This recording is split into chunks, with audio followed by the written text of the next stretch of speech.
committee. The note is that he's going to be talking about the women behind him. The President of the United States.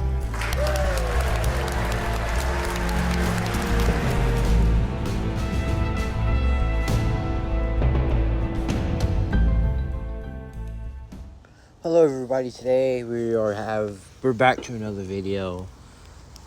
Again, to centrist talks, so we will be talking about Joe Biden's congressional speech today. So apparently I was supposed to do it when it came out, but I had schoolwork to do, paperwork to do, and then I had to go to the gym and all that, but I'm here talking about it. But here's actually a summary of Joe Biden's speech his joint congressional speech. It's not the State of the Union. It wasn't. But here is pretty much everything I have to say. Overall, I think it was I would say it's actually a good speech compared to the other speeches he's given. However, I won't give him so much credit. I will give him credit where credit is due of how the vaccination rollout kind of exceeded expectations, and I also give Trump that credit as well. I mean, if we didn't have the vaccine rollout when he was president, then we wouldn't have successful vaccine ratings at the moment.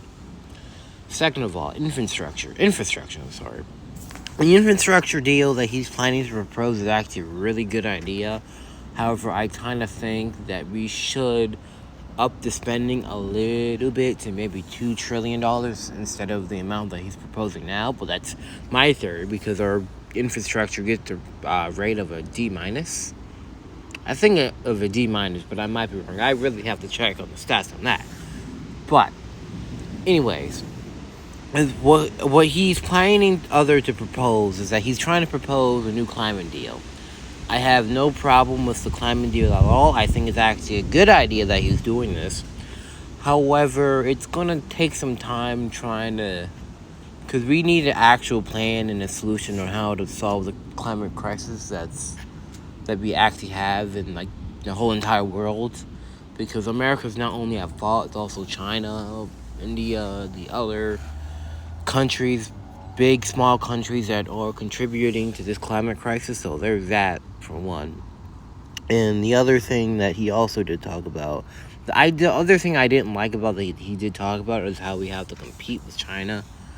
I'm not really in a favor of competing with China after the fact that, China is really not our enemy in this case, really. I mean, sure, they are a big country, but I don't think we should be competing with them. I think that we should be our own country and just let alone with our domestic issues and then foreign policy issues that I believe that we should do in the Middle East, such as pulling out of Afghanistan and pulling out of all of these Middle Eastern countries, because because ISIS is mainly gone.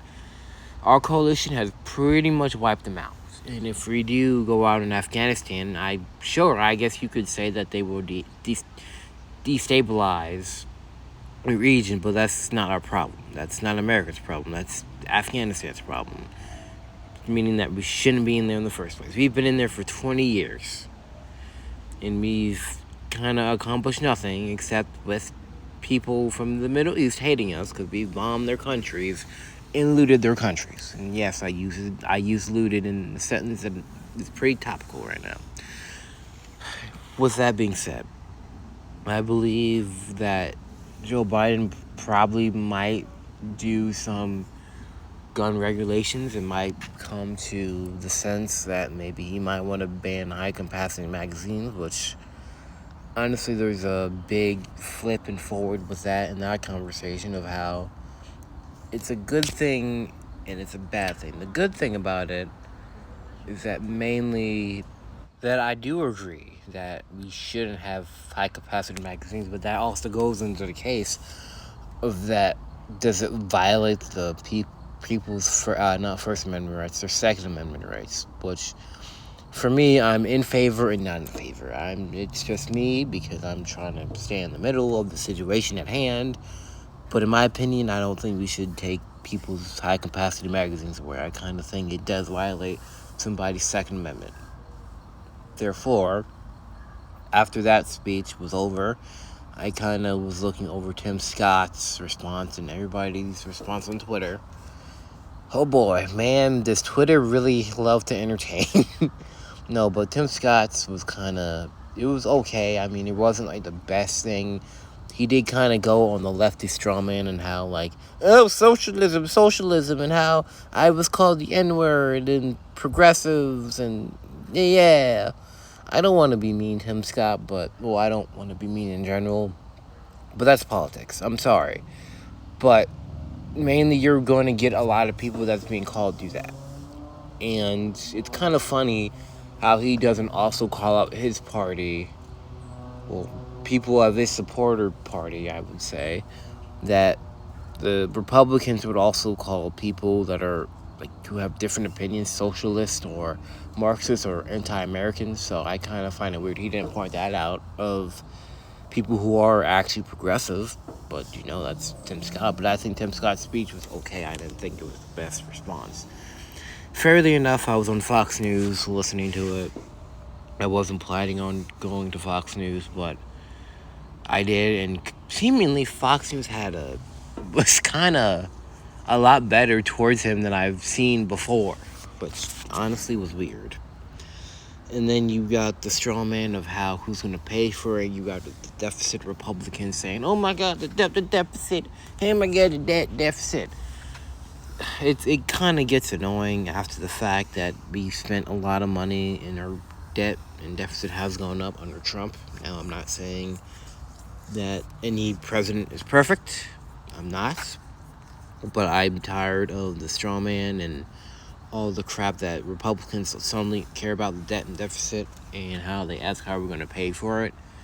It's kind of funny how Republicans always ask, oh my God, how are we going to pay for it? How we pay for everything else? How did we pay for the trillions and trillions of dollars of warfare that we had to release on the Middle East? And of course, nobody's going to talk about that because they're going to call you anti-American. But with that being said, in conclusion, I kind of think his speech was actually good. But to be fair, I think there's a lot of progress that America should be working on at the moment. So that's it's not pretty much it for now, but there's a lot more other things I do want to go into detail with, like, of how, I guess you could say, America is trying to re-establish itself after COVID-19 and all of that. And it's kind of funny how I was looking at the Republicans just trying to being asleep, and everybody was like, oh my God, Joe Biden's speech was boring. I don't want to be mean to you guys, but it's a joint congressional speech. Like, what the fuck do you think is going to come out of it? Let's be honest. But with that being said, like, it was a lot of people just jumping on Biden saying, oh my God, he can't speak in full, complete sentences. Yeah, without actually giving a multi-purpose. Instead of listening to the policies, they just decided to go after him for how he was speaking. Now, with that being said, the Republicans are not innocent, and neither the Democrat supporters are innocent of this as well. Trust me, we've seen this on Twitter and Facebook from Democrats saying, oh my God, Trump is so orange, oh, he's a traitor and all that. You guys have to listen to the policy issue and not going off some crappy, stale roast of saying stuff like that and trying to at least listen to the policy issues. Because for me, at least now I've kind of grown up since 2016 of actually listening to the policy issues, and 55% of the policy issues of Trump that Trump did, I don't agree on at all. And the other 50% that he's done, I do agree on. So with that being said, that's the end of the video, and I will see you next time.